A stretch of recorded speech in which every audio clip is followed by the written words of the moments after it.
All right, so we've got pressure in 300 kilopascals, and we're going to have to change that into the millimeters of mercury.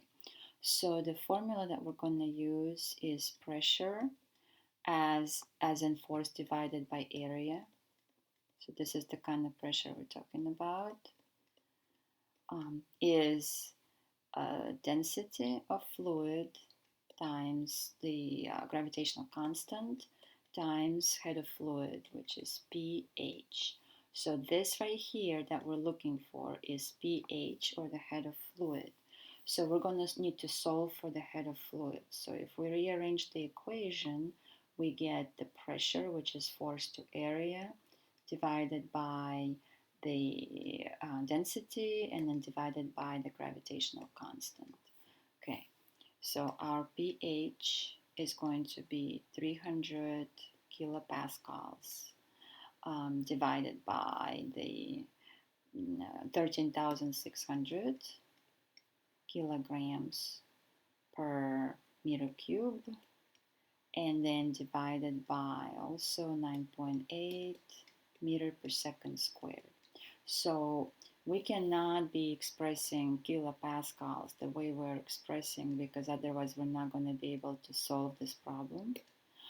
So this kilopascals will have to be expressed in the same units as kilograms, cubic meters, and seconds. So we're just going to go ahead and do that. So our hydrostatic head will be 300 kilopascals. We're going to change kilopascals into pascals.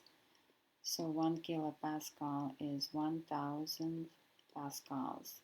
And then we're going to change pascals into newtons per meter squared. So the pascal is going to be newtons per meter squared. The newton then is going to be changed to kilograms meter per second, right? So we're going to have Newton is going to be kilograms times meter per second squared. Then we're going to have to change our meters into millimeters, because it's millimeters of mercury. So we're going to go ahead and do that. So we have 1 meter per 1,000 millimeters.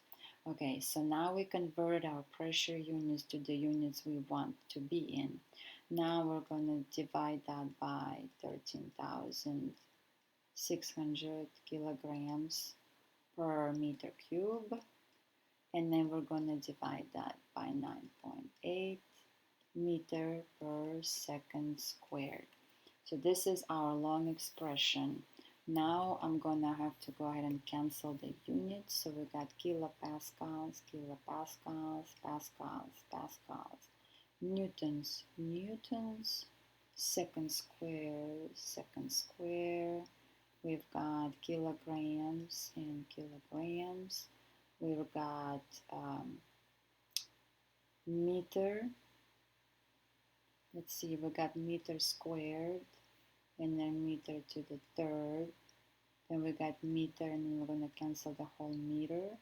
Then we've got meter to meter. So all that we have left is 1,000 millimeters. So that's all we have left. I'm sorry, not 1,000, but just millimeters.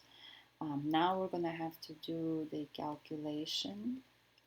So once we do the calculation, we get 2,251 millimeter of mercury, which is the same thing as 2.2 times 10 to the power of 3 millimeters of mercury. So this is our answer.